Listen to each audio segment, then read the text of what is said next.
मेहुल सारे साइंटिस्ट को जेल से लेके बाहर निकल जाता है, लेकिन मेहुल को शक होता है किडनैप तो 3 साइंटिस्ट हुए थे, तो ये चौथा कहाँ से आया, मतलब इनमें से एक फेक साइंटिस्ट है। मेहुल सबके आईडी कार्ड चेक करता है, ये पहले साइंटिस्ट का, ये दूसरे साइंटिस्ट का, ये तीसरे साइंटिस्ट का और ये चौथे साइंटिस्ट का।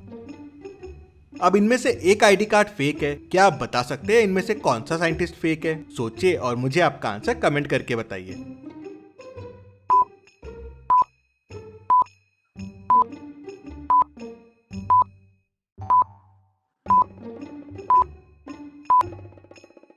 ये तीसरा साइंटिस्ट फेक है। इस साइंटिस्ट की डिग्री देखिए, MBA इन फाइनेंस, और बाकियों की है PhD in chemistry, MTech in chemical compounds, MSc in biochemistry. तो ये 3 तो साइंटिस्ट हुए, कोई MBA वाला साइंटिस्ट कैसे होगा? तो पागल साइंटिस्ट ने एक अपना आदमी यहाँ छुपा रखा था। मेहुल उसे पकड़ लेता है और रस्सी से बांध देता है। उसे वहीं छोड़ के बाकी साइंटिस्ट और मेहुल जंगल में आगे बढ़ते हैं और यहाँ पागल साइंटिस्ट गुस्से में आ जाता है कि सारे साइंटिस्ट जेल से भाग गए हैं। वो तुरंत अपने आदमियों को और डॉग्स को उनके पीछे भेज देता है। पागल साइंटिस्ट ने जंगल में केमिकल लोचा मचा रखा था, जिसके वजह से जंगल के कुछ एरियाज की केमिस्ट्री बदल गई थी।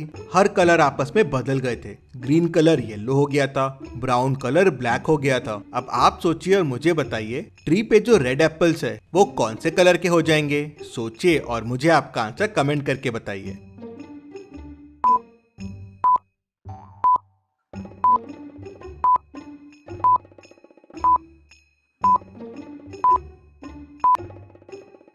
पास में देखिए, पिंक रोजेस का ट्री है और एक रोज नीचे पड़ा हुआ है। नीचे पड़ा हुआ रोज रेड कलर का है, मतलब ये पागल साइंटिस्ट के एक्सपेरिमेंट के पहले गिर गया होगा। इसका मतलब ये रेड रोज का ट्री है, मतलब रेड कलर पिंक हो गया है, तो एप्पल का कलर भी पिंक हो जाएगा। मेहुल और साइंटिस्ट ऐसे पिंक कलर के एप्पल्स देख के डर जाते हैं। उन्हें जोरों से भूख लगी थी, लेकिन एप्पल्स बिना खाए ही आगे बढ़ जाते हैं। पागल साइंटिस्ट के जंगली कुत्ते मेहुल और बाकी साइंटिस्ट को ढूंढ ही रहे थे। पागल साइंटिस्ट पीछे से जंगली बैट्स भेज देता है। बैट्स तेजी से उड़ते हुए मेहुल और साइंटिस्ट के पास पहुंच जाते हैं। बैट्स उनको परेशान करने लगते हैं, काटने लगते हैं। मेहुल फोन निकालता है हेल्प मांगने के लिए, लेकिन नेटवर्क ही नहीं आ रहा था। पास में लकड़ी के टुकड़े, कुछ स्टोन्स पड़े हुए थे। सोचिए और मुझे बताइए, क्या कर सकते हैं मेहुल और साइंटिस्ट बैट से बचने के लिए? आपका आंसर मुझे कमेंट करके बताइए।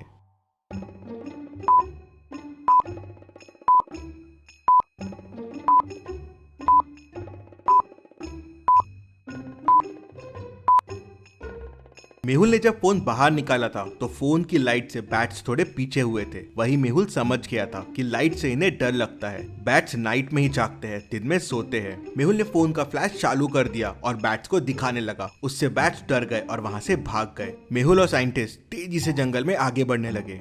मेहुल और साइंटिस्ट जंगल में एक ब्रिज के पास पहुंच जाते हैं। ब्रिज की हालत बहुत खराब है और वो कभी भी टूट सकता है। नीचे एक रिवर है जिसका फ्लो बहुत तेज है। अगर इससे स्विम करके जाने की कोशिश की तो रिवर में बह जाएंगे। पास में एक बोट भी खड़ी है, लेकिन बोट को चलाने वाली लकड़ी नहीं है। रिवर क्रॉस करने के लिए बड़े बड़े स्टोन्स भी बने हुए हैं। सोचिए और मुझे बताएं, क्या तरीका अच्छा रहेगा रिवर क्रॉस करने के लिए? ब्रिज, स्विम, बोट या स्टोन? सोचिए और मुझे आपका आंसर कमेंट करके बताइए।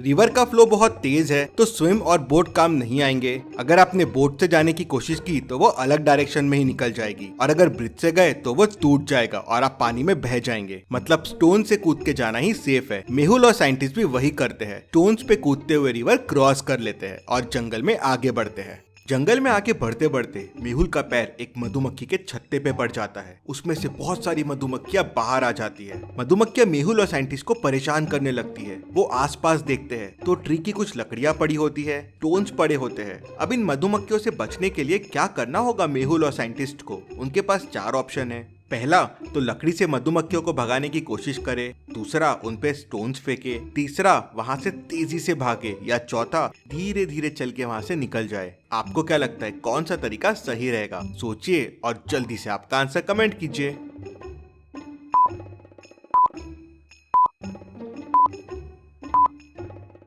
लकड़ी और स्टोन फेंकने से मधुमक्खियां और चिड़चिड़ा जाएगी और परेशान करेगी। शायद डंक भी मारे। भागना भी सेफ नहीं है, वो पीछे भागेगी। धीरे धीरे चलना ही सेफ होगा। वो लोग धीरे धीरे वहाँ से वॉक करना शुरू करते हैं और मधुमक्खियों से बच जाते हैं। तभी उन्हें पीछे से किसी के चलने की आवाज आती है। मेहुल को उसके बाजू में एक परछाई दिखती है। क्या आप इस परछाई को देख के बता सकते हैं ये कौन होगा? सोचिए और जल्दी से आपका आंसर कमेंट कीजिए।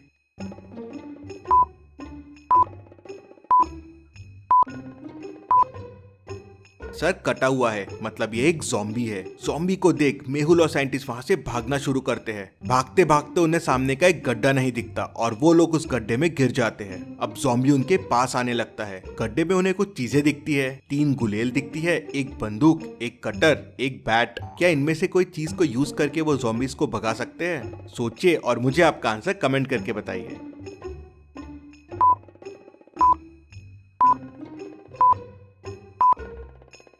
मेहुल बैट भी यूज कर सकता है, लेकिन बैट सिर्फ एक है और उसके लिए ज़ॉम्बी के पास जाना पड़ेगा। गुलेल यूज करना बेस्ट रहेगा। वो दूर से ही ज़ॉम्बीज को मार सकते हैं और दूर ही रख सकते हैं। मेहुल और साइंटिस्ट गुलेल उठाते हैं और ज़ॉम्बीज पे स्टोन फेंकना शुरू कर देते हैं। ज़ॉम्बीज डर के वहाँ से भाग जाता है। मेहुल और साइंटिस्ट गड्ढे से बाहर निकलते हैं और जंगल में आगे बढ़ते हैं। तभी उन्हें हाईवे रोड दिख जाता है, लेकिन रोड तक पहुंचने के लिए उन्हें इस रिवर को क्रॉस करना होगा। रिवर पे स्टोन्स पड़े हुए हैं। वे लोग स्टोन्स पे कूदना शुरू करते हैं। पहले 1, 2, 5, 10 और 17 पे जंप करते हैं। अब नेक्स्ट स्टोन्स है 24, 26 और 28। सोचिए और मुझे बताइए उनको कौन से स्टोन्स पे जंप करना चाहिए जो सेफ होगा। अगर गलत स्टोन्स पे कूदे तो स्टोन्स टूट जाएंगे और वो लोग रिवर में बह जाएंगे।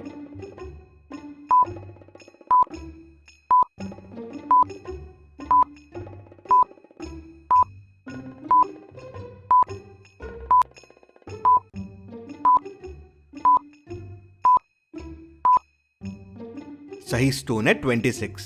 1 और 2 का डिफरेंस है 1, 2 और 5 का है 3, 5 और 10 का डिफरेंस है 5 और 17 और 10 का डिफरेंस है 7। तो अगला डिफरेंस हो जाएगा 9। डिफरेंस 2 से बढ़ रहा है, तो 17 प्लस 9 हो जाएगा 26। सभी 26 स्टोन्स पे जंप करके रिवर क्रॉस कर लेते हैं और हाईवे पे पहुंच जाते हैं। मेहुल ने अपनी बहादुरी से सारे साइंटिस्ट को बचा लिया। इसी बात पे जल्दी से वीडियो को लाइक कर दीजिए। चलिए अगली पहेली देखते हैं।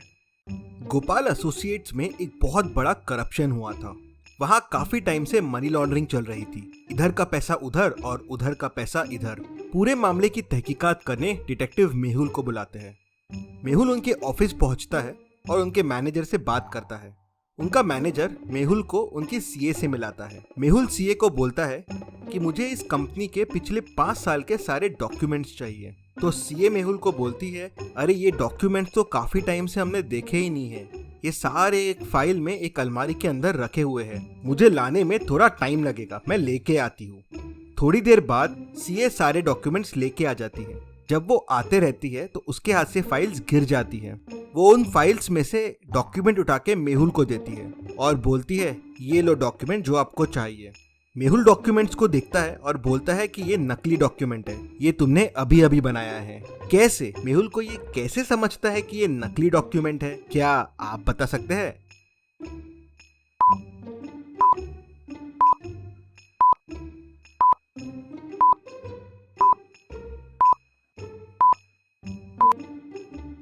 चलिए इसका आंसर देखते हैं। सीए जो डॉक्यूमेंट्स मेहुल को देती है उनमें होल्स नहीं थे, मतलब ये डॉक्यूमेंट कभी फाइल में रखे ही नहीं गए। उसी से मेहुल को समझ जाता है कि सीए झूठ बोल रही है और उसे नकली डॉक्यूमेंट्स दे रही है। इतनी मजेदार पहेलियों के लिए जल्दी से चैनल को सब्सक्राइब भी कर लीजिए। चलिए अगली पहेली देखते हैं।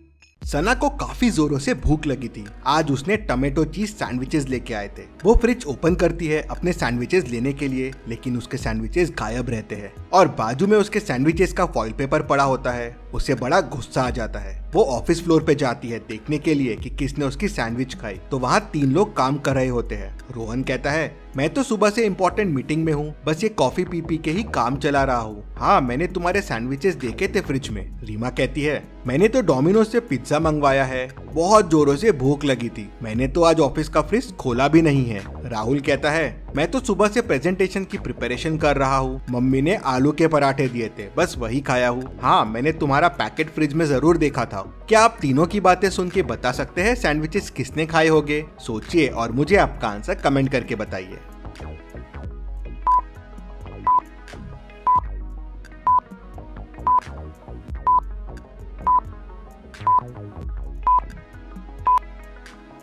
चलिए इसका आंसर देखते हैं। सैंडविचेस रोहन ने खाए हैं। रोहन को कैसे पता चला कि सना ने सैंडविचेस लाए थे? उसके सैंडविचेस तो फॉइल पेपर में रैप्ड थे। वहीं वो पकड़ा जाता है। चलिए अगली पहेली देखते हैं।